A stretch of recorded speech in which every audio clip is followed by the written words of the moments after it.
অধিকৃত ক্রিমিয়া উপদ্বীপে রুশ আকাশ প্রতিরক্ষা ব্যবস্থায় হামলার দাবি করল ইউক্রেন। সোমবার ওই হামলায় মস্কোর উল্লেখযোগ্য ক্ষতি হয়েছে বলে দাবি করেছে জেলেনস্কি বাহিনী। এদিকে ইউক্রেনের খেরসন শহরে হামলা অব্যাহত রেখেছে রুশ সেনারা। এর মধ্যেই কূটনৈতিক সূত্রের বরাতে রুশ সংবাদ মাধ্যমে জানানো হয়েছে, কয়েক সপ্তাহের মধ্যেই উত্তর কোরিয়া সফরে যাবেন রুশ প্রেসিডেন্ট ভ্লাদিমির পুতিন।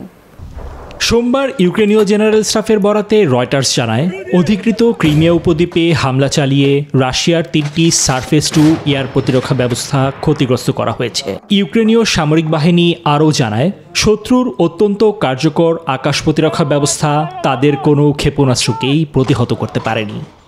এদিকে ইউক্রেনের খেরসন শহর এবং আশেপাশের অঞ্চলগুলিতে হামলা অব্যাহত রেখেছে রাশিয়া। সোমবারও রুশ গোলাবর্ষণে বেসামরিক হতাহতের ঘটনা ঘটেছে বলে দাবি করেছে স্থানীয় সামরিক কর্তৃপক্ষ। যদিও যুদ্ধের শুরু থেকেই বেসামরিকদের লক্ষ্যবস্তু করা হচ্ছে না বলে দাবি করে আসছে দুপক্ষই। রাশিয়া ইউক্রেন যুদ্ধ শুরুর পর থেকেই রুশ প্রেসিডেন্ট ভ্লাদিমির পুতিনের সঙ্গে সম্পর্ক আরও ঘনিষ্ঠ করার চেষ্টা করেছেন উত্তর কোরীয় নেতা কিম জং উন। গেল বছরে পুতিনের সঙ্গে বৈঠকের জন্য রাশিয়ায় বিরল বিদেশ ভ্রমণ করেন তিনি। এবার রুশ সংবাদ মাধ্যম ভেদোমস্তি জানিয়েছে, কয়েক সপ্তাহের মধ্যেই উত্তর কোরিয়া ও ভিয়েতনাম সফর করতে চলেছেন রাশিয়ার রাষ্ট্রপ্রধান। নিবির আমিন, নিউজ 24।